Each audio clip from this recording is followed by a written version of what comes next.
It's breathtaking. And after he died from what we believe was probably prostate cancer. Okay. So they realized he was near the end, and so they put him on a donkey. And the donkey carried him all the way from the north side of the island, all the way to the port, down the mountain. And they put him on a boat, and they sent him to Athens to the Red Cross Hospital, which is still there. It's right by the American Embassy. And he died a couple days later in the hospital. Well, there was a man in the next bed. He was a farmer who had fallen off a retaining wall, and he broke his back and was paralyzed from the neck down. And he was crying in the bed, not because he was paralyzed, but because now he wouldn't be able to farm. And so his wife and his children would starve. And so the saint died in the next bed. And when the nuns went in to wash his body, they took his sweater off and they put it on the bed where the paralyzed man was. And he got up and walked. Unbelievable. It was the first of the, I have chills. It was the first of the major miracles that were attributed to him. As soon as these miracles began happening, it was before he was even buried. The patriarch of Alexandria said, "Oh my God, I made a terrible mistake." Or we made a terrible mistake. And they issued an apology and said that they were wrong, he was right. But remember, all those years. I mean, we're talking 25, 30. Longer than that, 40 years. 45 years. He forgave all of them. He still tried to reclaim his reputation, but he forgave all of them. So I'm reading this. The Bishop of Pittsburgh was a big fan of mine, the Greek Orthodox Bishop of Pittsburgh. And he would come to prison to visit me. And he brought me that book. So I read the book. I was like, this is incredible. And then you couple that with, Nelson Mandela's ability to forgive, or Martin Luther King's ability to forgive, and Nectarios's ability to forgive. And I thought to myself, and who am I that I should hold a grudge? I mean, these men were wronged so much worse than I was. My God, if they can forgive, I certainly can. I'm friends now with a man named Mohamedou Ould Slahi. Has anybody ever heard of him? Mohamedou Ould Slahi? This is a story. Mohamedou Ould Slahi was a Mauritanian medical student in Germany. Not a political bone in his body. And he's just living his best life, going to med school. He's going to be a doctor. He wants to go back to Mauritania one day because it's poor and he wants to help his people, et cetera, et cetera. He's got a cousin in Beirut, okay?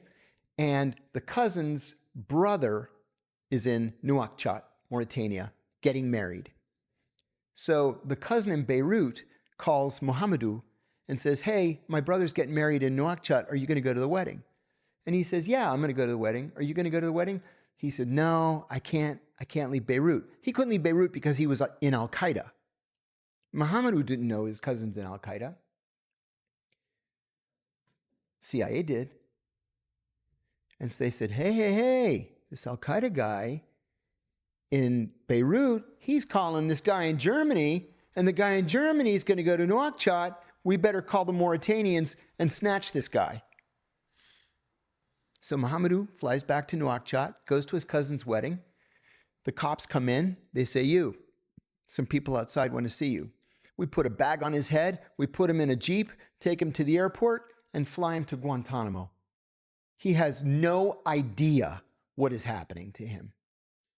And we tortured him for 14 years.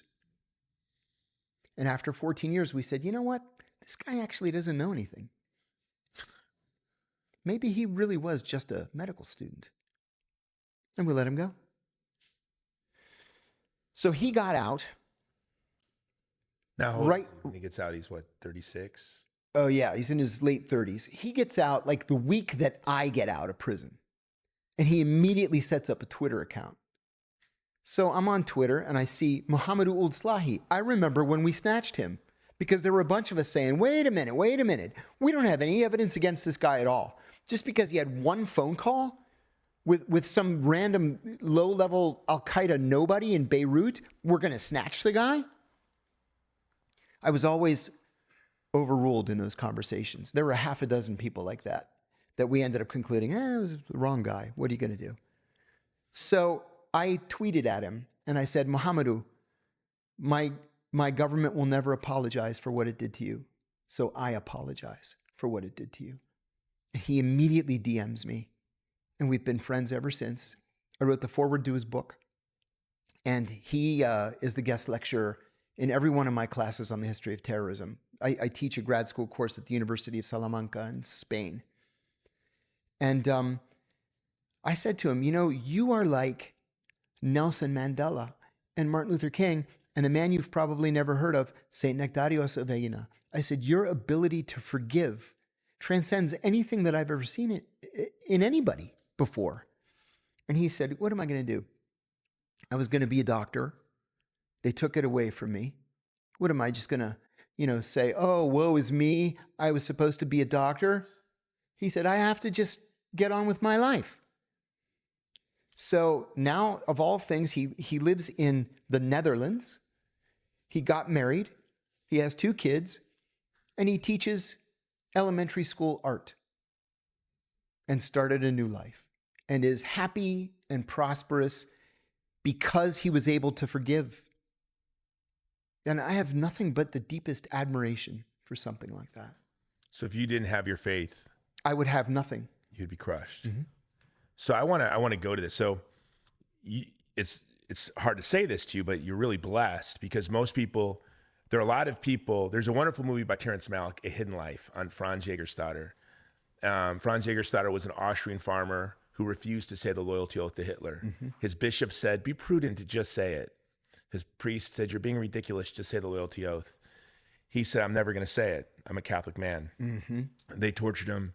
The SS officer was Catholic and sat him down and said, do you think that the world's going to celebrate you? They'll never know what you do. This is your, they'll never see what you're doing. You're not a hero. No one will know. No one will care. And that is actually true. Most people who make the decisions that Franz Jägerstätter, your friend Mohammed, you made, they're not redeemed in this life. No.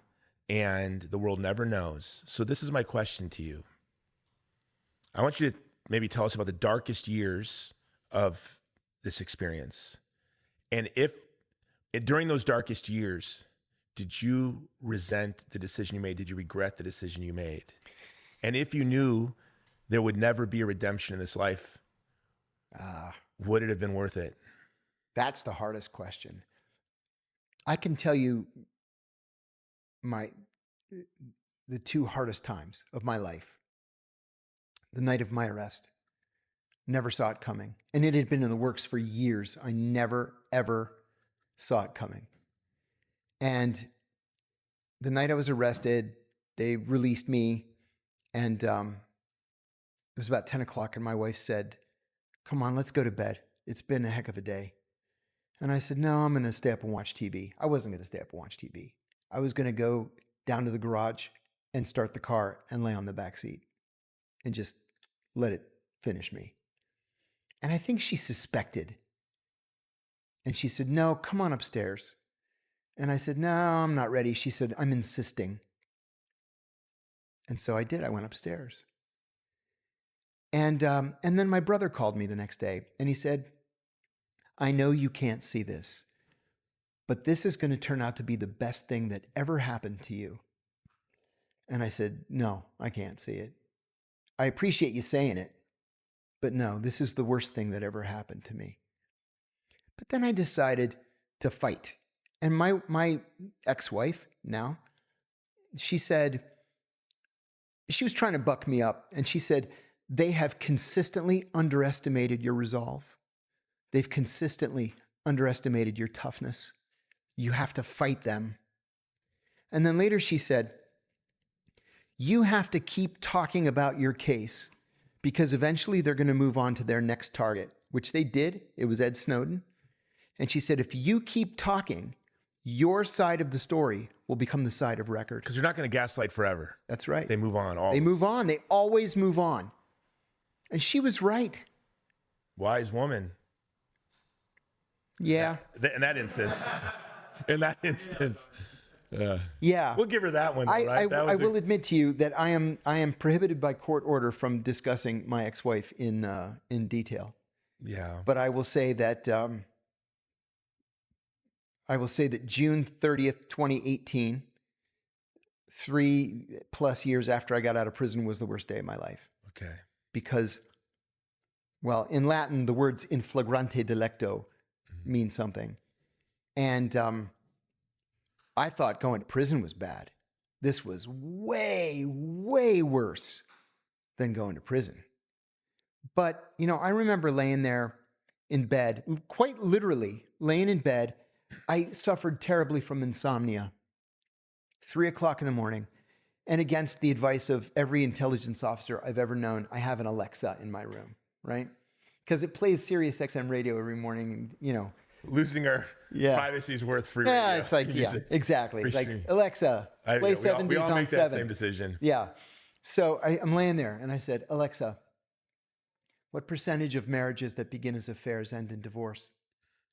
And she says, the percentage of marriages that begin as affairs and end in divorce is 93%. And I was like, oh, thank God. Okay, so at least I've got that. I'm going to hang on to that for a little while.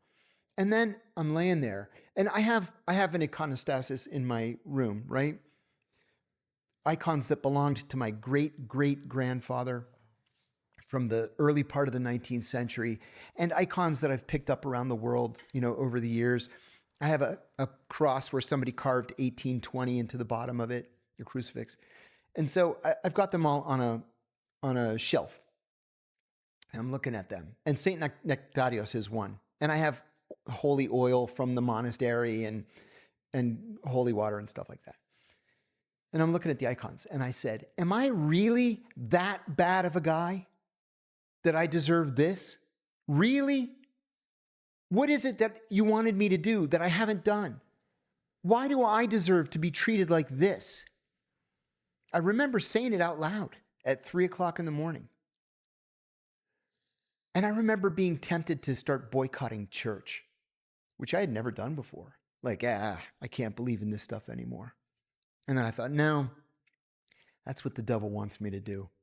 I'm going to stick it out. And I will say, there's one part of the Greek Orthodox liturgy where the priest asks God to bless those who love the beauty of thy house.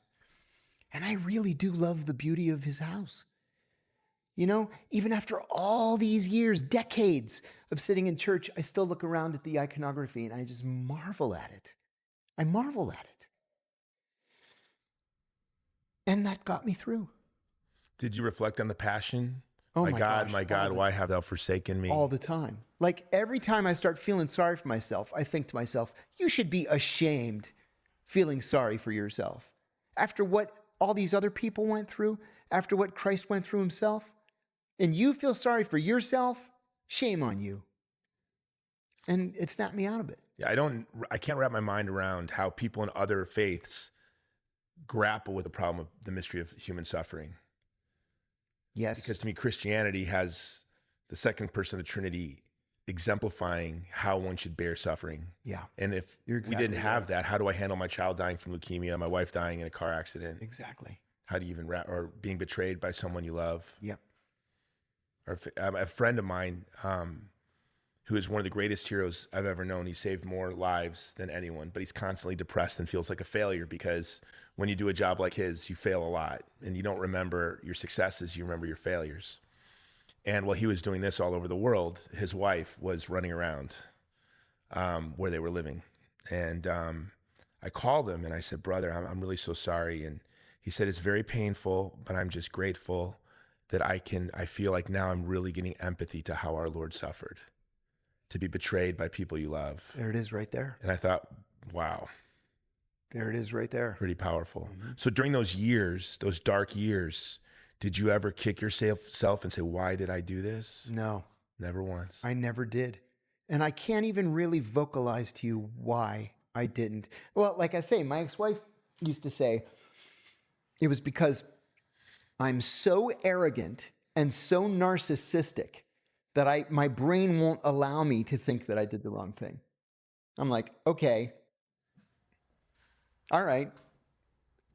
And so I just accept it. Maybe I am arrogant. Maybe I am narcissistic, but I know that I did the right thing. I know it. You and I have had this conversation in the past where the CIA culture is such that they want you to believe that everything in life is a shade of gray, everything. And that's just simply not true. Some things are black and white. They're right or wrong.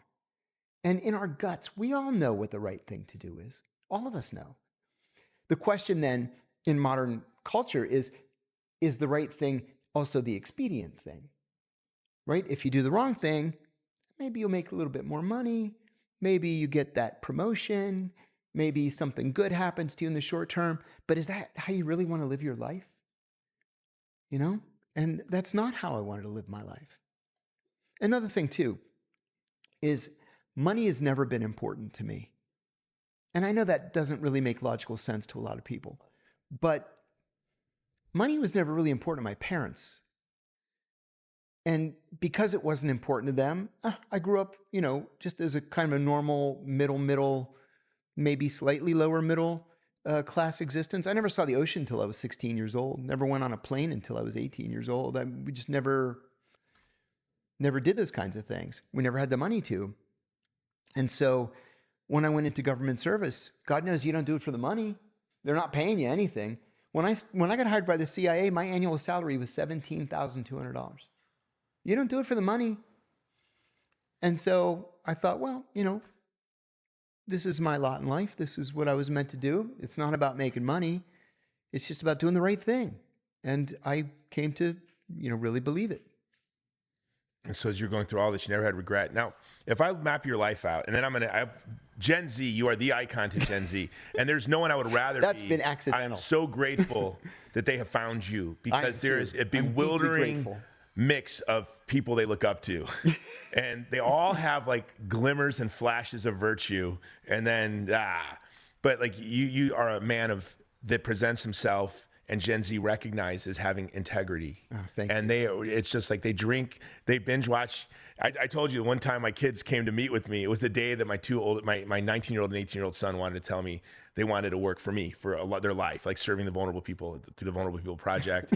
And they had said, yeah, Dad, there's this guy you'd love, John Karakitaki. Like, this is early on. And they were like, and I said, I don't know who you're talking about. Then they started describing. I'm like, oh, John Kiriakou? They go, yeah. I'm like, oh. I turned my phone around. Look who I was texting with. My kid's like eyeballs popped out. And they said, Dad, do you know who he is? I'm like, yeah, he's my friend. He goes, no. He's the biggest guy in the world. I'm like, does he know that? I don't think he knows that. And he's like, he has to know it. Like, Gen Z has discovered him. So, Gen Z to me has been totally forgotten. The Pope Leo just came out with this beautiful encyclical that's being criticized on AI. Well, the Greek Orthodox Archbishop of America came out with an encyclical a couple of days ago saying everybody needs to read Pope Leo's encyclical because he's right on. I thank God for him. It's a fluke. I was in Rome for the conclave, and I was wearing a Chicago White Sox hat. And so NBC Evening News and Chicago ABC wanted to interview me.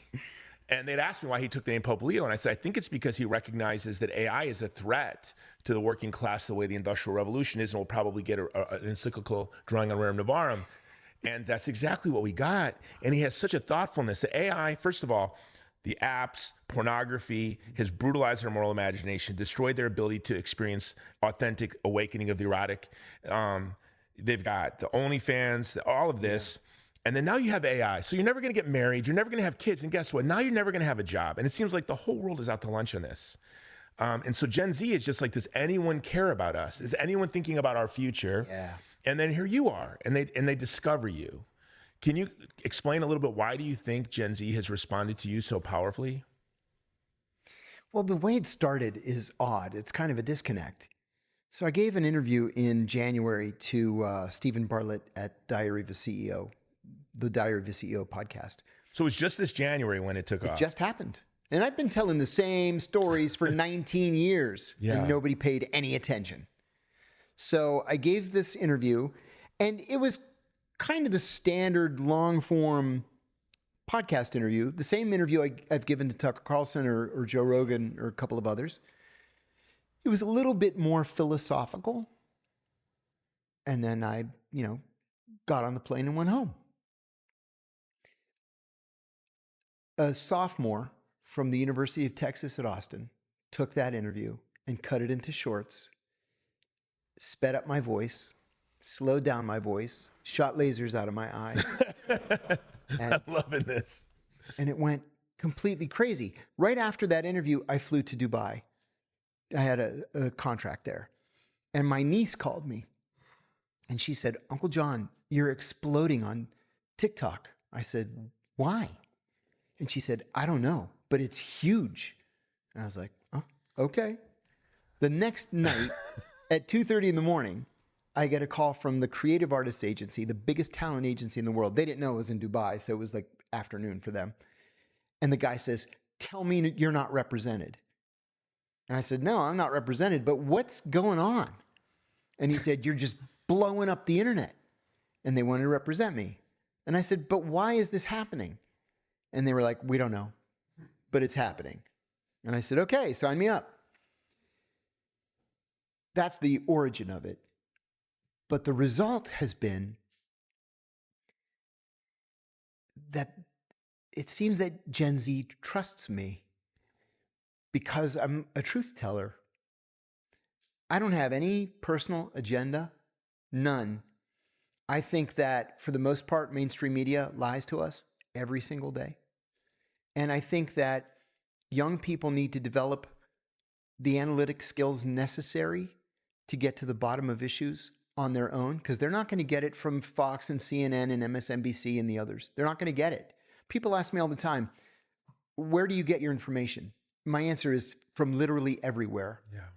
It takes me hours every morning. I start with the Washington Post, the New York Times, the Wall Street Journal, the LA Times, the BBC, the Times of London, AP, Reuters, Al Jazeera, Al Monitor. I just go down this list of 25 different outlets because you educate yourself enough from every single point of view so that you can make your own conclusion based on the evidence that you're seeing. So there's no email I can subscribe it. I haven't found it. Yeah. No, I haven't found it. And I think that people have concluded that I'm telling the truth. The truth has hurt me significantly over the years, and I just continue to tell the truth. It really is as simple as that. Could it be they also feel abused and abandoned by the establishment? I think that's a very important part of it. Who was abused and abandoned. Look at affiliations with political parties. They're at historic lows right now. I really believe that we're headed for some sort of a watershed political event in the country. I'm not exactly sure what that's going to look like yet, but think of it this way. As recently as a century ago, we had as many as 6 viable political parties in this country.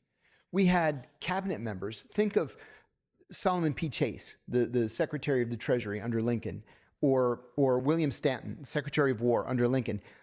They were each members of 6 different political parties. If you had a problem with a position that your party took, you just quit. And Lincoln didn't like any of them, I think. And a team of rivals. Yeah. And you would just jump to a different party.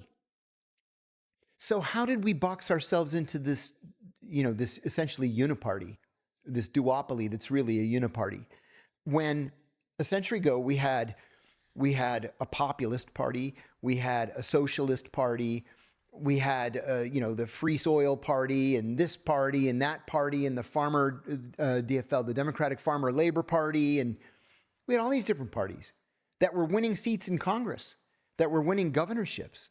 Why have we relegated ourselves to 2 sides of the same coin? So I think we're headed towards something big. I'm just old enough to remember 1968 and 1969. I remember sitting on my dad's lap. He was watching the news, and the news showed all these buildings on fire. And I asked him why these buildings were on fire. And he said, a very bad man killed Martin Luther King, and black people were very upset. I still remember him saying it like that. And then a couple months later, my mother just crying all day because Robert Kennedy had been shot and killed. And then a friend of ours a friend of my parents lost his daughter at Kent State. She was one of the 5 that was shot and killed. Yeah. So I remember this upheaval, these riots in the streets, and this was forming you. This was forming your moral conscience. Very much. Losing a friend, losing his daughter at Kent State must have been a big part of your identifying with the left. Mm-hmm. It very much was. Governor Rhodes was the governor of Ohio that ordered the National Guard just open fire on unarmed students. And in our house, Governor Rhodes was the devil, open fire on unarmed students for a peaceful political protest. Yeah. What is this, North Korea? And so, yeah, that did inform my political views. So I don't know how we've gone from the free thinking of 68 and 69 through 74, which was the year of Watergate, to this thing where we pretend to have these significant political differences and we're just rearranging the deck chairs on the Titanic. That's what's happening. Mm-hmm. And Gen Z knows it. And they know it. They're like, we're on the Titanic. It. Yes. And y'all are rearranging the deck chairs. They recognize it. Yes. And Pope Leo recognizes it. And Pope Leo, and your patriarch recognized it. Pope Leo has had his intellect consistently underestimated. Yeah. Mm-hmm. Well, he's from Chicago after. He's a Sox fan. That's right. So there's that. And he's been around the block. Yeah. Yeah. So I have some questions from Gen Z for you. Okay, great. Okay, I had Gen Zers. The hope of they're what gives me hope. Okay. Is the CIA, I want to ask this question first, because this is a good question. Okay. Not saying that the moon landing was faked or that the CIA was involved in the killing of John F. Kennedy, but as someone who worked inside the intelligence community, do you think the U.S. government could keep a secret that big, faking the moon landing, assassinating a president, or hiding aliens from us? Could they, if they wanted to, hide those secrets from us?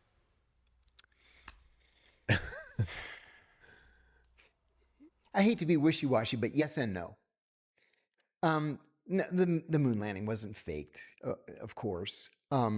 We've got the science to prove it. But you know what? I'm going to answer that with an anecdote that Bob Kennedy Jr. told me. And when he told me this, I said, Bob, you've got to write this down. Social scientists need to know this. He said that on November 22nd, did I say this already? November 22nd, 1963, yeah. The day that his uncle was assassinated in Dallas, his mother went to the junior high where he was attending in McLean, Virginia, minutes after the assassination and pulled him out of school. And they drove back to the house. It was called Hickory Hill, big mansion in McLean, Virginia. And he said he got out of the car and his father was standing in the driveway speaking with John McCone, who was the director of the CIA. As background, both the Kennedys and the McCones were very devout Catholics.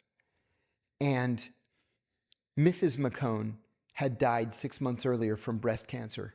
The Kennedys were very worried about Director McCone. They were worried that he was so distraught by her death that he might harm himself. And so John McCone had dinner with the Kennedys 7 nights a week.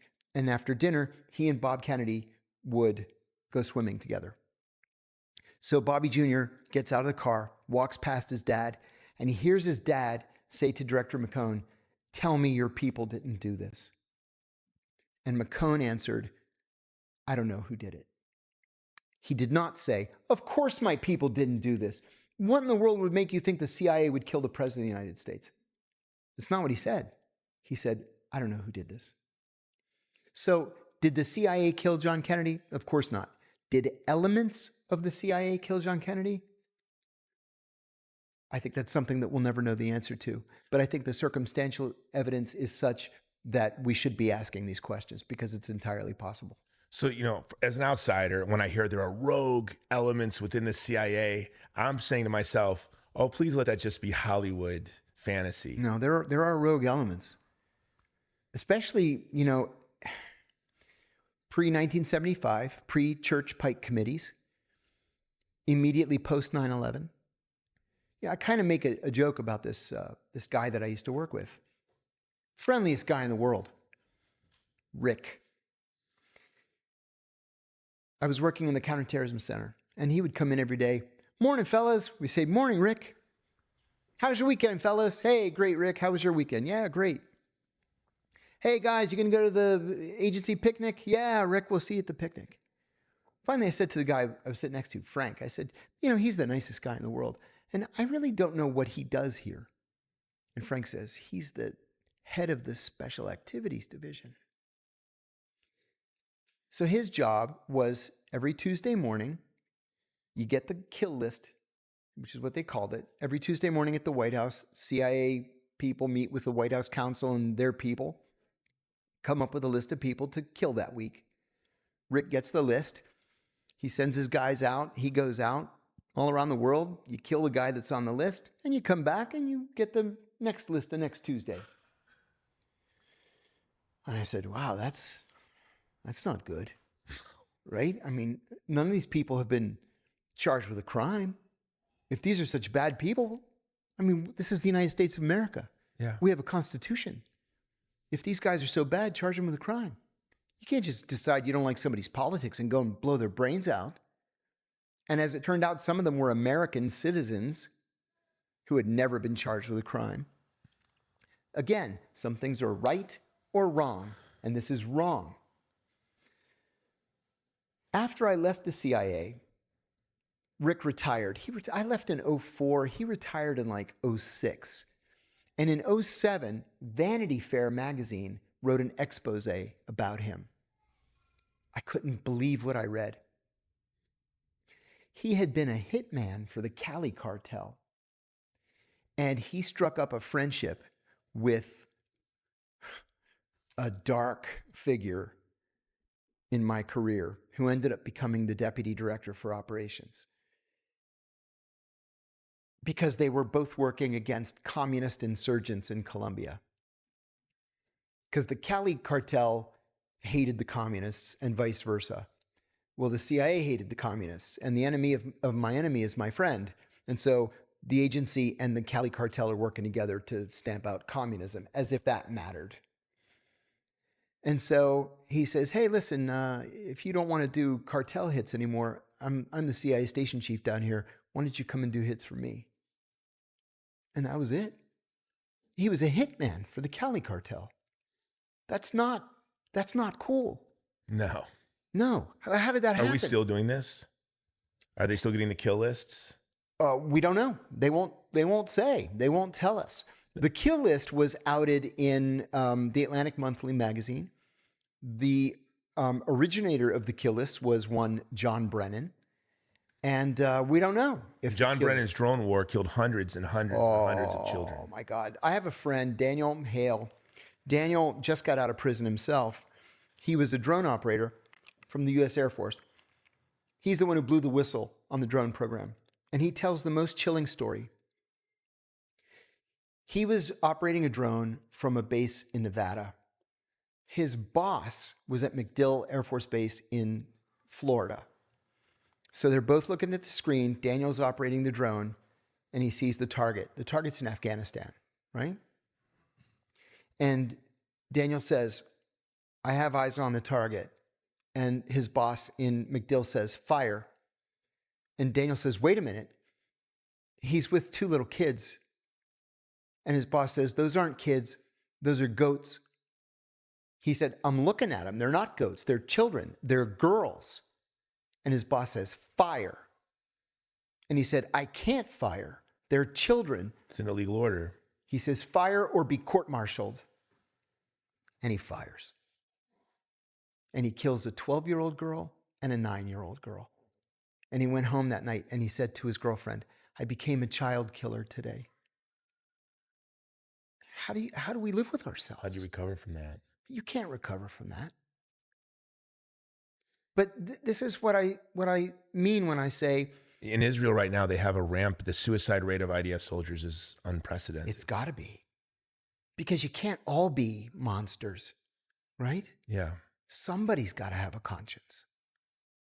Not Lindsey Graham. No. Not Randy Fine. Lindsey Graham is perfectly happy to kill your children and your children and your children. He doesn't care. Yeah, and fine. who wears an IDF uniform onto the floor of the House like a traitor. Who did? Oh, Fine. Congressman Fine. Yeah, Congressman Fine. He was showing a picture of a dead Palestinian child. Yeah. And he said, oh, that's a lovely picture. I'd like to see more of those. This isn't an international scandal. But then Gen Z is watching this and Normal they're utterly people horrified. don't talk like that. Yeah, that's not how normal people talk. Ben Gvir, you listen to Ben Gvir talk? His wife, listen, the Israelis passed a law 2 weeks ago allowing for the death penalty, but only for Palestinians, not for Jews. And on the day that the Knesset passed it into law, his wife baked him a cake in the shape of a gallows. These are not normal people. This is not normal life. We need to reclaim what's right. You know, I think we're going to see a political shift in this country like we did after desegregation. And ironically, it's going to be around segregation. You know, when you look at Israel, it is a segregated apartheid state that makes the Jim Crow South look like utopia. Very much so. And I think it's hard for most Americans to believe that. But you have settlers attacking Christian villages with the IDF pulling security. So if you try to protect yourself, protect your property, you're shot right in the face or arrested. Yep. And how many American citizens have been killed in the West Bank? One was kidnapped this week. Mm-hmm. And does the American government lift a finger to do anything in the name of justice? Nothing. Literally nothing. It's frustrating. I could talk to you about the West Bank and Gaza and Lebanon. I mean, that's the nightmare too. Okay, so here's some more Gen Z questions. What do you know about Project Gateway and using astral projection to spy on the Soviets during the Cold War? This is the men who stare at goats question. Is that what this is? Okay. So Project Gateway was a part of what was called MK Ultra. MK Ultra was a very, very broad scope operation that began in 1952 and ended in 1975. It included a lot of different things: ESP, astral projection, mind reading, LSD, and using LSD to get people to confess to their deepest, darkest secrets. A whole bunch of different stuff. It was a disaster. And it ended up in the deaths of a lot of people, a lot of innocent people. So the way it started off was the CIA recruited a source who was a phony source, who said, hey, the Russians are experimenting with this, ESP and astral projection and mind reading and all this stuff. We're behind the eight ball. That wasn't true. The Russians were not doing any such thing. The Chinese were, but we didn't know that. So we said, oh my God, we have to get up to speed as fast as we can. And the CIA comes up with this program, MK Ultra, and they start just pouring resources into it, beginning with LSD. And because the CIA often moves into the area of utter lawlessness, they start dosing their own employees unwittingly. You just slip LSD into people's coffee and their food, and just see what happens to them. Well, I wonder what's going to happen to Joe if I dose him with LSD. Jacob's Ladder, if you've seen that movie. Well, Joe's going to go to the roof and jump off because he thinks he can fly. And then you got to explain to his kids why your dad went to work this morning perfectly normal and then committed suicide at lunchtime. And that happened. Yeah, that happened. In fact, there's even been a documentary about it. So that was one part of it. They hired psychics and seers and readers, and it was all silliness and nonsense. It never amounted to anything. But then there were sub-operations of MK Ultra, like MK Chickwit, for example, where we broke into the lab in Switzerland and stole the formula for LSD so we could make it better. And then we just decided to, I'm not making this up, it's all out there online, you can find it. We decided to make San Francisco the headquarters of these experiments. And so hippie culture, the Grateful Dead, fish, all this all at the same time is the fruit of CIA. It all came out of the CIA. So we decided to recruit a whole contingent of prostitutes. And we set up a safe house.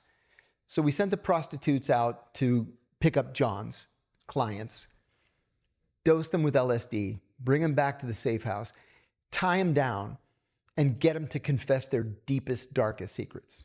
And it just didn't work. They were just, jabbering incoherently and having flashbacks and freakouts, and it just didn't work. And then we decided, well, let's come up with a germ, and we'll wait until a really foggy day when the air is really heavy, and we'll just shoot this germ into the air in San Francisco and just see if anybody gets sick. Because then we can do it in Moscow and really screw them up, right? So we come up with this germ that's developed in a CIA lab. We wait until an unusually foggy day and then just drive around the city with these big pipes just blowing the germ into the atmosphere. 2 days later, 11 people came down with this extraordinarily rare upper respiratory infection that had never been seen in San Francisco before. And we were like, hey, that worked. We should do that in the Moscow subway system and see if we can really, screw them up. Then there was another experiment where they decided to dose. There's a small village in France. Forgive me. How many people knew about this? Was this a small? At the time, it was very, very small. It was tightly held. It was a compartmented program. So we went to this village in France. It had one bakery that supplied the entire village, and we dosed the yeast in the middle of the night. We broke into the bakery and put LSD in the yeast. The baker comes to work in the morning. He makes all the bread. He sells the bread to everybody in the village. Everybody in the village goes on an LSD trip. And then for decades, we were like, no, it wasn't us. It wasn't us. It wasn't us. And then in the 90s, we're like, okay, it was us. And then finally, in 1975, the CIA had just gone too far, right? We've just lost the Vietnam War, and everybody in the CIA is like smuggling heroin back from Vietnam, and it's just a disaster. So Senator Frank Church, a Democrat of Idaho, convenes a special committee known as the Church Committee. Congressman Otis Pike, a Democrat from Long Island, convenes a parallel committee in the House side, the Pike Committee. They morphed into the Senate Select Committee on Intelligence and the House Permanent Select Committee on Intelligence. And they started investigating the CIA, what was then called the Family Jewels, where they demanded literally everything that the CIA had. Well, the first thing that comes up is MK Ultra and associated assassination programs. The CIA wasn't supposed to be assassinating people. In fact, it was out there assassinating thousands of people. So Congress put the brakes on that. Senator Church specifically told the CIA director, do not destroy the MK Ultra documents. Direct order. He literally went from Capitol Hill back to headquarters and said, destroy everything. And so everybody in the building is just shredding documents. They destroyed 85% of the MK Ultra documents. 15% survived. That's why we have this little idea after all these years of what it was, but we really don't know what the overall program was because it was all destroyed. Well, the director was fined $500 for this egregious criminal act of defying Congress. And the old timers used to talk about this when I was first there. What the IDF does for its soldiers when they raid. Oh, yeah. By God, you're going to be fined $500. What happened was he was held in contempt of Congress. He was found guilty, fined $500. He went back to headquarters, and the old timers told me that every CIA employee had lined the halls, and they were throwing dollars and $5 into a hat to pay the director's $500 fine, just as a big FU to Congress. What caused it? Was it the shock of World War II, and you still had this culture that we're facing an existential threat from social communism? That's exactly what it was. It was the communist boogeyman. Well, also in 1975, Senator Church and Congressman Pike insisted on an executive order that became known as EO 12333. Executive Order 12333 became the basis for what the CIA was allowed to do overseas and not allowed to do. And the original draft, the original version, signed version of 12333 forbade assassinations. Okay? Until September 12th, 2001. And then President Bush kind of crossed that part out and said, kill anybody you want. And that's what they've been doing ever since. Now, are these assassinations done by the Special Activities Group? Are they like in the movies? Do they poison people, have heart attacks, commit suicide? Oh, or it's is it just all different so kinds is it of things. sophisticated as in the movies? Yeah, it is.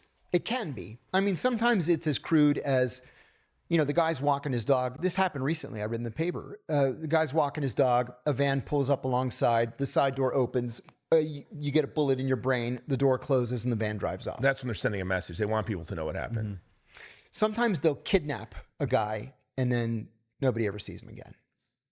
There were times when I was the executive assistant to the CIA's deputy director for operations.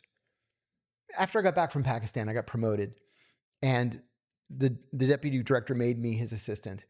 In that position, you see literally everything that the CIA is doing everywhere in the world. Compartments 6 levels above top secret. It was ridiculous. I couldn't even sleep at night. But you see, I have to be careful with what I say here. Yeah. You see some things that you're like, what? Why would we do that? Right? We're either a nation of laws or we're not a nation of laws. You can't pretend to be one while being the other. If you don't like this guy's politics, you can't just walk up to him and put a bullet in his head. We would get these cables like, we were interrogating this guy during the night, and Jim may have gone a little too far, but, he's deceased now, so what should we do? And then the geographic office will write back, well, where are you? Well, we're next to the safe house. Can you just bury him in the backyard? Yeah, we'll just do that. And they just dig a hole and bury the guy. And then years later, you see these newspaper articles like, so-and-so's family, they haven't heard from him in years. He was there one day and gone the next. And like, where could he possibly be? I can tell you where he is. He's buried in the backyard of the safe house. But that's not a nation of laws. That's not what a nation of laws does. So we're either going to be the good guys or we're not going to be the good guys. But we can't pretend to be one while being the other. And if we're not the good guys, we won't be able to remain our exactly. position as the sole hegemon.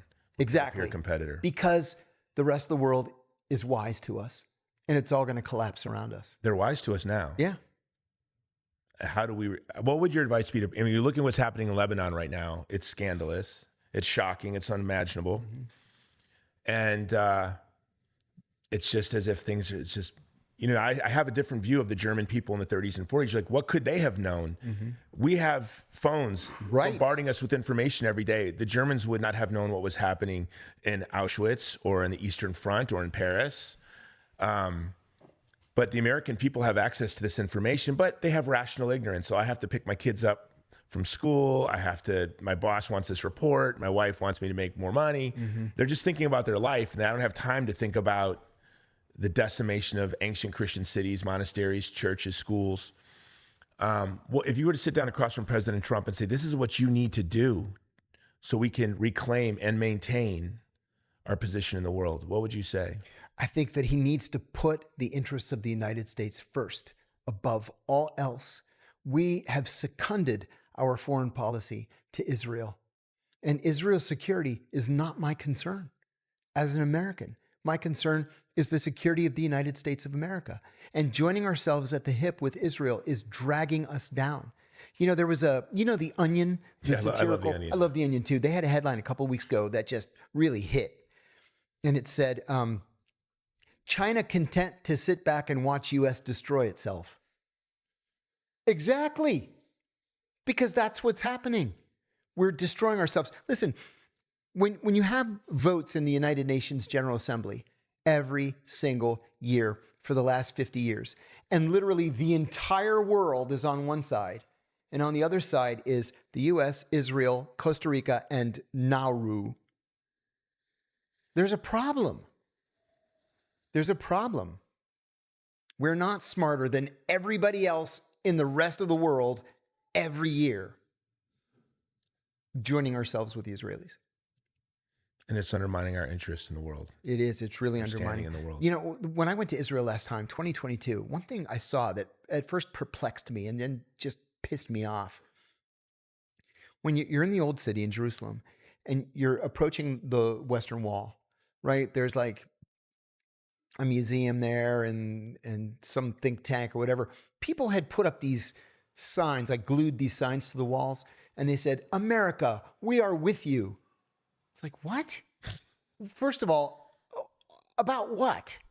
Secondly, You're the size of Milwaukee. yeah, Like, what we don't want you with us. What are you with us on? Yeah. Yeah, it hurts us that you're with us. We don't want you. You can't live with civilized countries.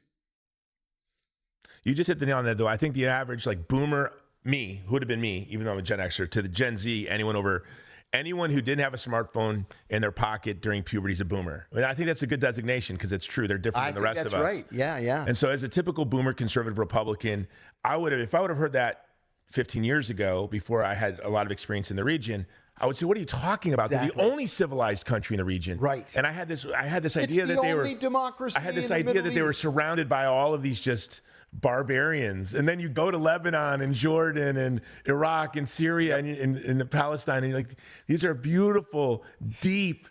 And in the Middle East, they're even very proud. They're like, we're not like the Gulf states. We have a culture and a civilization. They do. And they do. They do.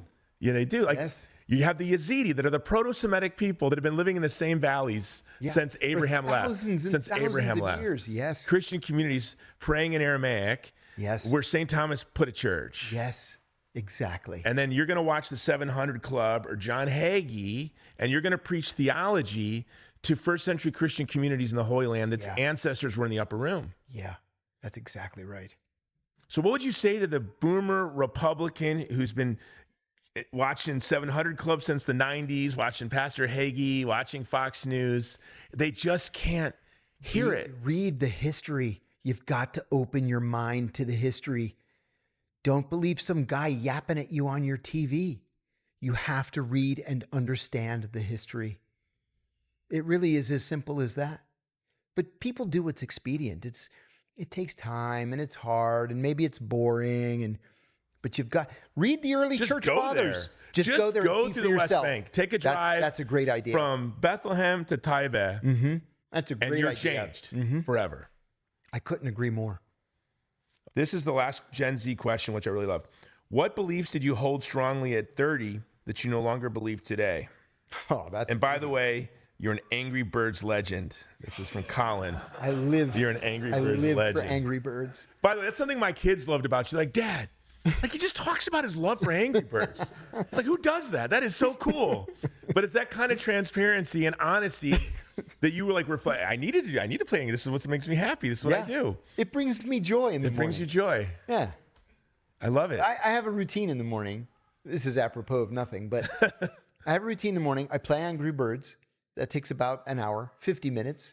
I play the daily solitaire just because I have a streak that I don't want to break.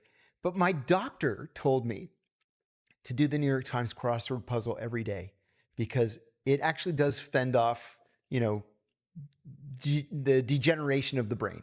And I don't have dementia in my family on either side, but just to be on the safe side, I want to keep my brain fresh. So I do the Washington Post crossword, the New York Times crossword, the USA Today crossword, if I have the time, Angry Birds and Solitaire. What's the most challenging of the crosswords? The New York Times. Okay. Yeah. Especially Saturday. Okay. Saturday is way harder than Sunday. For the pros. Oh, yeah. Saturday's tough. Like I'm 2/3 done with today's. It's hard. But anyway, what do I not believe now that I believed at 30? That we are just unequivocally the good guys. It's just not true. It's not. I also believed, I used to say all the time, I want my leaders to be smarter than I am, right? To make wise decisions. And I've come to realize they're just human beings, and most of them aren't smarter than the rest of us. They're just more political and, found themselves in positions of power. They have the same nervous system, the same bandwidth, the same.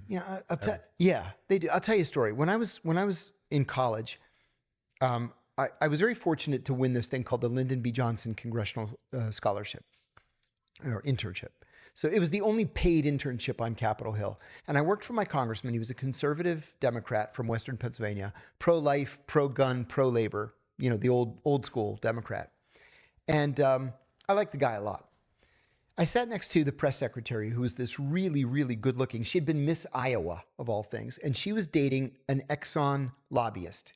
He was a great guy, too. So he'd come and hang out in the office all the time. One day, the congressman comes in.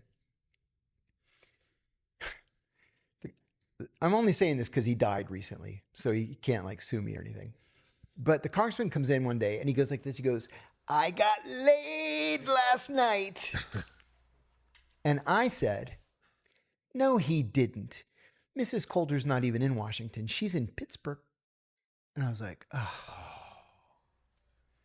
And the lobbyist said to me, "You see, they're all dogs. They all put their pants on one leg at a time, just like you do, and they're all dogs who think that they're better than everybody else." He said, "I don't know why you idolize these guys." And he was right. He was right. I went in to see the Assistant Secretary of State one time.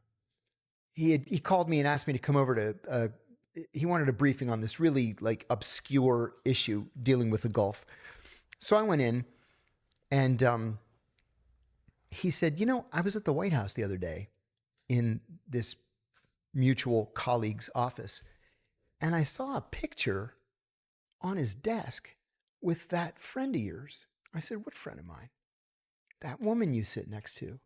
I said, "What are you talking about?" He said, "The director has a picture of himself with the woman you sit next to." I said, they're both married." And I was like, oh, for heaven's sake. And they don't even, it's not even. And next thing you know, they both get divorced. They marry each other. It's like, it's Peyton Place over here. We used to have this joke at the CIA that when you go into a conference room, never touch the table because you don't know who was having sex on it last night. And it was serious. In 2003, we had to send doctors from the Office of Medical Services out to Iraq because CIA officers were passing around a CIA-specific strain of gonorrhea amongst each other. It was seen only in CIA officers. And the doctors are like, "Can't you people control yourselves?" Well, Brett McGurk got caught on the top of the embassy having sex. Yes, he did. And that guy is an animal. I'd love to do a documentary expose on him. You and I should chat about that afterwards. Okay. I got some stuff to tell you. That guy, and when I was in Iraq documenting the genocide, the Peshmerga, and I'd meet with senior leadership and I'd meet with generals. I do too. But they'd all have U.S. embassy stories. Yeah. Because they're all pigs. They're pigs. They talk about they'd have to get a shuttle because they were so drunk they couldn't even. So this is where I want to have empathy for them. I have to imagine if they're engaged in high-risk adultery in front of everyone at the office. Oh, let me tell you. That they have existential angst. They're lonely. They're despairing. And they just want to, this is kind of tragic. So it's a culture of tragically lonely people, which then if I was another intelligence agency, no one's easier for me to recruit than someone who's lonely and alienated. And they're all lonely and alienated. Let me tell you, my deputy director that I worked for had been married 5 times. And all 5 of his wives had first been his secretary. All 5 of them. I'll give you another example. When I was working in Pakistan, I was dating a senior CIA officer who became my wife. So we were just dating at the time. I had just gotten divorced. And we had this trunk line in the station. So even though I was in Pakistan, I could pick up that phone and it was a local Washington, D.C. number. So we were 11 and a half hours ahead. So when I'd get to the office at 7, I would call her at 7:30 the previous evening in Washington, and we would just talk about how her day was. So one of the guys in my office, I had 7 old timers working for me. They had all been either director or deputy director of Near East operations, and they came back after 9/11 just for patriotic reasons. But if you're a contractor, you can't lead a group. So I was the chief of the group, and all of these senior intelligence service officers were working for me, which was a great blessing for me. I learned more from them than I learned over the rest of the course of my career. And these were men that came up when it was all on the line. The bad old days. So my girlfriend and I would end each conversation with, okay, love you, mwah, and hang up. And one of them heard me. And he says, so are there wedding bells in the future? And I said, oh, I don't know. I just got divorced. I'm kind of afraid of being a two-time loser. That's what I said, two-time loser. He says, two-time loser? I've been married 4 times. Dave, how many times have you been married? He says, 5 for me. Bill, how many times have you been married? I got 3. Frank, how many times have you been married? 4 for me. He says, two-time loser. Kid, you're just getting started, he says to me. And I said, oh my God, I don't want to be like you guys. I get home. We get married. And one night, we're sitting on the floor of the living room watching a movie. It's like midnight. We're watching this movie, and her cell phone rings, and it happened to be next to me. I picked it up, and I said, it's like a 16-digit number. I said to her, I think it's a sat phone. And she says, answer it, see who it is. So I said, hello? And this voice says, is Heather there? And I said, Tony? And he said, yeah, who's this? I said, it's John. Where are you? He said, I'm in Afghanistan. And he said, why are you answering Heather's phone? I said, 'cause she's my wife. Why are you calling Heather's phone at midnight? Oh, he goes, I'm sorry. I didn't realize that you two were together. I said, Tony, why don't you use your 1 minute of sat time every week to call your own wife instead of calling mine?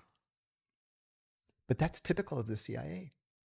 They don't care. And that's a problem. You're married. And the culture, that should be seen as a real security problem. I worked for these 2 guys. I loved and respected both of them. Mike and Gene, 2 of the finest officers I ever worked for. And they hated each other. So one day I said to Gene, Gene, you and Mike are both, you're 2 of my favorite people.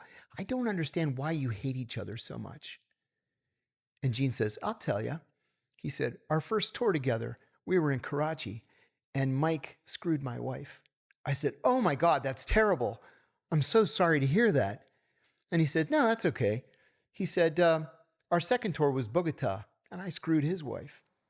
And I said, you know, this is exactly what's wrong with this organization. Yeah. I said, shame on both of you. By the way, am I not naive? I just think if I'm wanting to recruit somebody, I want to recruit someone who's just betrayed by someone in his own organization in such a horrible way. Exactly right. Talk about a vulnerability. That seems like quite a vulnerability. And then you have a culture like this, where Brett McGurk's on the top of the embassy, the whole Middle East knows. Yeah, the whole Middle East And he's knows. in charge of the war against ISIS. That seems kind of, You're exactly right. it seems like a problem that needs to be fixed. Amen. I mean, I could talk to you forever. I don't know how much time we have, but that's the next question. How do we fix the culture of CIA to serve the interests of the American people? Can it be fixed, or does it have to be shattered and swept away? The only way it can be fixed is with true, robust congressional oversight, which we have not seen since 1982. Can we see it when we know the ethics of guys that have to get elected every 2 years? No, I don't think so.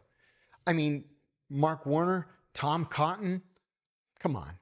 These guys? Randy Fine? Randy Fine? Please. What a joke. It's all a big joke. I've said in podcasts in the past, there was one guy on the Senate Intelligence Committee that I kind of expected a little help from. And when I got out of prison, I was invited to dinner at the Greek ambassador's residence. So I go, and the senator's there, member of the Intelligence Committee. And he comes up to me and he says, hey, welcome home. Congratulations. We were really worried about you. And I said, oh, come on, Senator. I said, I expected more from you. You, of all people, I expected a little bit of support. And he goes, look, it took everything I had just to not lose my security clearance. And I said, oh, you're afraid of them. Now it makes sense to me. And we've never spoken again. He was never a free man. No, never. He's afraid of them. And one of my favorite stanzas and lines in any poem is in Rudyard Kipling's If. And I was just talking to my son about this and actually talking about you. It is if all men can count on you, but none too much, you're a man. And I said to my son, do you understand what that means? He says, yeah, that you're just, that you put justice and truth over friendship and loyalty. I said, yes. I said, now let me ask you a question. If one person in this world can count on you too much, then can anyone count on you at all. There it is. And that's the reality. I want to ask a hypothetical question Okay. of the folks that are here. This is something that I like to raise at colleges and universities because it's kind of indicative of what every CIA officer has to deal with, especially if you're a field officer, you're out doing operations. So let's say that you're a CIA case officer in the Middle East and you've recruited a bona fide terrorist, a bona fide penetration of Al-Qaeda, Hezbollah, ISIS, whatever it is, it doesn't matter. You meet with this person once a month in a hotel somewhere in the Middle East. And this person has given you actionable intelligence that you've used to disrupt attacks and save American lives, right? He's the real deal. So you go out to Amman or Cairo to do a meeting, and he says to you, I've been good to you, and I've given you everything that you've wanted. So tonight you're going to do something for me. I'm not giving you any more information until you go out and get me a prostitute. So I always ask, do you get him the prostitute? Show of hands, right? Seriously, would you get him the prostitute? Yeah, the answer is yeah. It's nasty and dirty, but this is the job that we've chosen. You get him the prostitute. What if he asks you for a child prostitute? Well, obviously, the answer is absolutely not. Not under any circumstances. But that's not even the issue. The issue is there are no rules. There's no training class to say, well, you can get him the prostitute, but you can't get him the child prostitute because there's this line. Nobody's going to teach you that. So you have to go into this job, into this life, with your own set of moral principles. And you have to stick with it. Because there's not going to be anybody at the other side, at the other end of the cable at headquarters saying, you probably shouldn't do that. Or rule number 125A says yes to the prostitute, but no to the child prostitute. It's all up to you. And so, so many guys and women, mostly guys, lose the sense of who they are once they get into this position. And once it's lost, you can't reclaim it. Thank you for that. Okay, I want to end on a kind of a happy note. You are record-setting a Cameo right now. Yeah, I know. It's crazy, right? So Cameo's where it's a service where you can get a famous person to give someone a birthday wish or something like this. And you are like setting Cameo records. Broken all the Cameo records. You've broken all the Cameo records. And when we first were talking about having you on my film, you're like, I love a line in your film. And I'm like, yeah, of course, I love you in my film for your SAG card. You don't need that anymore. You've well blown past that. Got the SAG card. So you, how many hours a week are you leaving messages? Just answering Cameo requests, I'm doing probably 25 or 30 hours a week. So that's how many cameos a week? I did 900 for the month of March. Okay. Yeah. Okay, so what I want to know is, of all these cameos, what was the sweetest one? I've gotten 3. I've done about 1,950 cameos so far. Okay. I do 20 or 30 a day. Okay. I've gotten 3 where, well, let me back up. About 50% of them are birthday wishes. Jimbo's birthday is next Tuesday. I say, hey, happy birthday, Jimbo. John Kiriakou here. Hope you had a great day, etc. So there's birthday, Mother's Day, Father's Day, whatever. Advice, pep talk. About 10% are pep talks. So of the 10% that have been pep talks, 3 have come back to say that I somehow talked them out of committing suicide. I'm not really sure how I did that. But, there are a lot of really hurting people out there. We get so wrapped up in our own lives, our own existences, we don't realize how many other people are in pain. There's one girl, she's just one out of almost 2,000 cameos that I've done.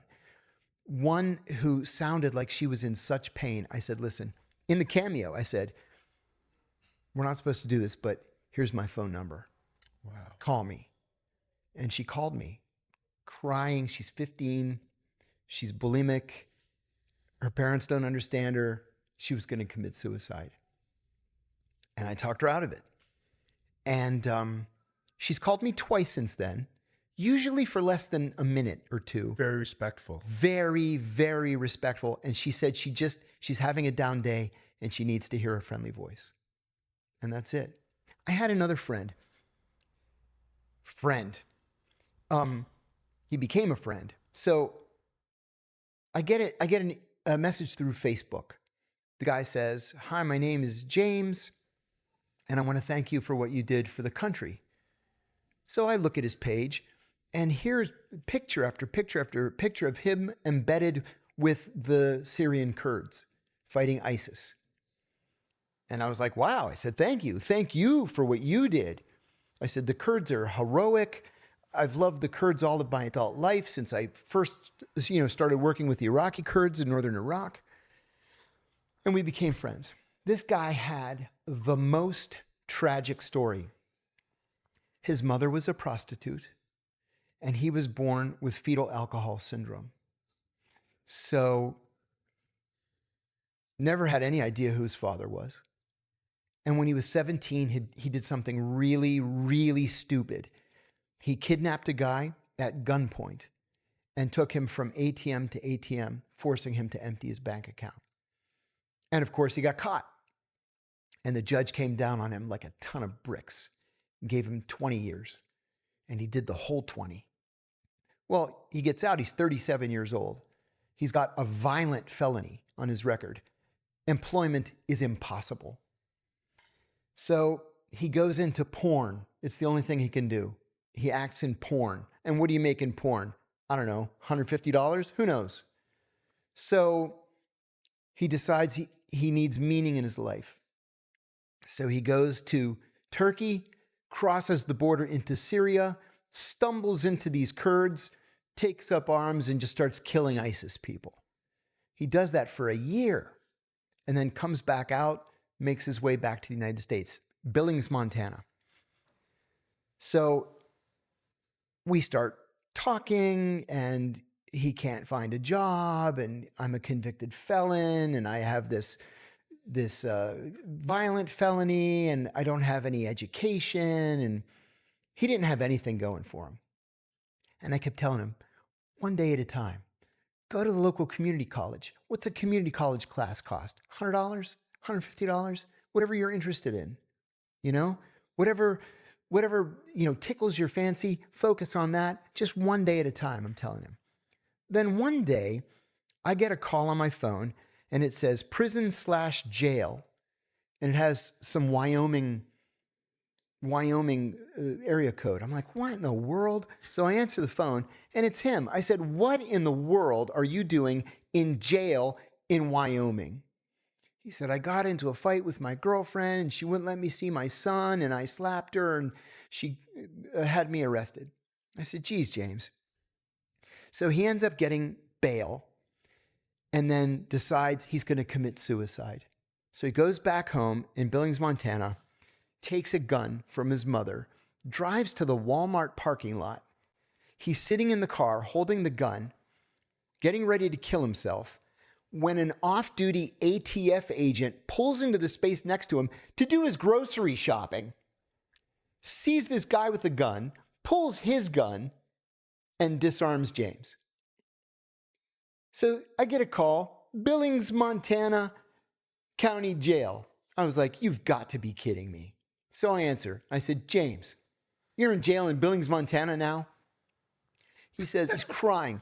I was going to kill myself. I was in the parking lot at the Walmart. I said, oh my God. He said, I need an attorney. I said, all right, because I'm a sucker for a sob story. I always have been. So I start calling every attorney in Billings, Montana, and I find one that's willing to do it, for a price. So he gets him out, but felon with a gun is a mandatory minimum of 5 years. The prosecutor's asking for 8 years because he had a violent felony, and this is bad. Then he calls me one day, July 4th, 2022, and he said, hey, my sister lit an M80 and it blew 3 of her fingers off. And she was in surgery all day, 14 hours. They reattached her fingers. I said, oh my God, that's terrible, James. I'm so sorry. Tell her I send my best. I'll send her a card. And I said, but you sound good. He said, yeah, I feel good. I feel good. Things are going well. I said, great. Okay. Good to talk to you. 2 days later, his sister calls me. I said, how are your fingers? She said, oh, they're okay. It was my own stupid fault, but they reattached them. I'll recover. And she said, but that's not why I'm calling. I'm calling to tell you James killed himself last night. I said, oh my God, what happened? And she said, he told their mother he was going for a walk. He walked to the neighbor's house or yard. They had a big oak tree, and he strung up a noose and he hung himself. And he left a note, and all it said was, please call John and tell him I said I was sorry. And you know, it reminded me of a story. Have any of you heard of the folk singer Pete Seeger? Pete was a giant in my life. Next to my father and my grandfather, no man had as much of an impact on my life as Pete Seeger did. And he told me a story one time. There was another folk singer from the 70s, Phil Oakes. Phil was as popular as anybody in the 60s and early 70s. But he went on a concert tour in Africa, and he was mugged in Africa, and the mugger cut his throat. And he recovered, but he was unable to hit high notes after that, and he fell into a deep depression. And Pete told me that Pete, was performing at a folk club in Greenwich Village one night, and the gig ran late. And he was packing up as quickly as he could because he had to literally run to Grand Central Station and catch the last train to Beacon, which is where his home was. And as he's packing up, one of the waiters says, Pete, Phil Oakes is on the phone for you. And he said, tell Phil, I can't talk. I have to run and get the last train to Beacon. And so he said, tell him I'll call him tomorrow. And he left, and Phil Oakes committed suicide. And he said to me, and this was unlike anything I had ever heard Pete say, he said, that selfish bastard. I'll never forgive him for what he did. He had no idea how many people he's hurt.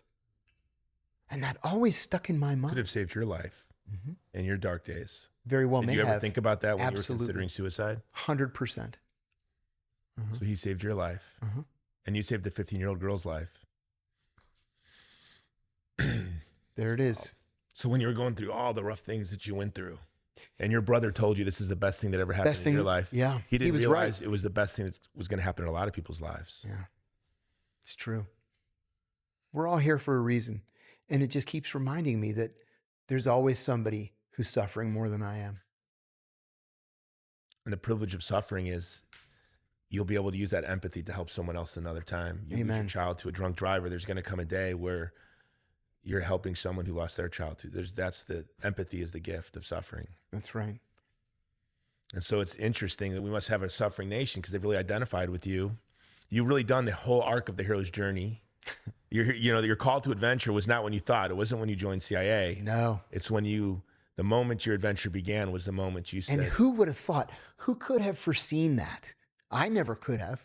Yeah. I'd have never believed you if you had told me, listen, in the next 10 years, this is what's going to happen. I think when we first met, if I would have told you that, well, you didn't believe me. Jenny and I were like, look, we're passing on your movie because this is a massive studio film. This is the perfect script. You wrote it in your life. Yeah. Like you literally hit each of the points of the monomyth in your life. Crazy. Yeah. And then you were discovered by young people. Which is the greatest reward. It really is. You know, when you were walking down the street to a book reading and I'd called you, and when I was asking you to do this, I think, this is kind of an unbelievable opportunity. Right. I don't know if you can do this. And I thought there was no way you could fit in your schedule. And you're like, yeah. But as you're walking to the book reading, you could hear how excited they were to see you. But then you seemed more excited to thank him. And you said, if not for you, I could be living out of my car. If not for Gen Z, in a way, you would have a whole fight ahead of you. Yeah. A whole life of battles. It's true. It's true.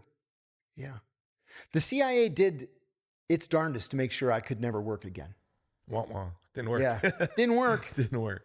I mean, here's how bad things got. And I'm not saying that this is bad. I mean, maybe in the greater scheme of things, it's bad. But I was so broke and so unemployable. I had to rent a house with two elderly gay guys who were attached to oxygen machines, walking around like smoking cigarettes with their oxygen. This is in and the I'm movie. like, so this is my lot in life. What were you watching? Wheel of Fortune? What did they watch? I know, right? I don't know. Jeopardy at 7 and Wheel of Fortune at 7:30. How did I I'm know? sitting there like this. Yeah, like, well, I guess this is the way it's going to be. And then everything exploded. But that's what heroism looks like. It's not the, it's not the Rambo stuff. It's the long, drawn out years and years of not thinking it's going to get better. Mm-hmm. Was there a point where you just said, I'm good. It's going to be like this forever and I can handle it? Yeah, it was a conversation I had with my sister. I said, I don't mind being poor. I've actually become accustomed to being poor. And I said, the only thing is I don't want to die alone. And I especially don't want to be sick for a whole long time before dying alone. My sister's 5 years younger than I am, and she's very, very kind and empathetic. She's my best friend, really. And she said, don't be ridiculous. You're gonna live in my house. She said, the whole basement, it's a beautiful apartment. They have an enormous house in Bedford, New Hampshire. And I said, great. I get to live in my sister's basement for my remaining days. Thanks, Tina. My organization runs a shelter in Juarez, Mexico. Even better. For migrant migrant unaccompanied women with children. So we have a shelter there. And the shelter director said, in my old days, if I have nowhere to go, they'll let me go to the shelter in Juarez. You can come to the shelter in Juarez with me. No, okay, so I want to end on this, and then we'll go to questions, and then we'll decide with the audience. I don't know if they want to be in the video or not, but I want to pay a cameo. How much does a cameo cost? I want to buy a cameo right now. Hey, thank you. The algorithm changes the price every 15 minutes based on how much. I'll pay you cash, so we don't have to share it with the website. Silly. No, we'll kick it to you. No, so this is my cameo, right? I want to do it right now. Okay. Here's my cameo to Gen Z. I want you to give them a cameo pep talk to a generation that. They want to be creative writers. They want to be filmmakers. They want to be lawyers. And they're looking at AI and that's gone. They want to have marriage and love and family, but that seems impossible. So I want you to give Gen Z your cameo pep talk. Yeah. Okay, Gen Z. John Kiriakou here. Listen, I know how hard life is right now. You're seeing changes coming quicker than we've ever seen really since the advent of the industrial age. And that's not necessarily a good thing. So what you have to do is grab life by the horns and live it according to your standards. Don't let AI put you out of business. Don't let internet porn take away a chance at a beautiful relationship or marriage. You have to grab life by the horns and live it according to your own rules. So do what makes you happy. Do what allows you to contribute to society, and you're going to live a happy life. All the best. That was awesome. John, I want to thank you.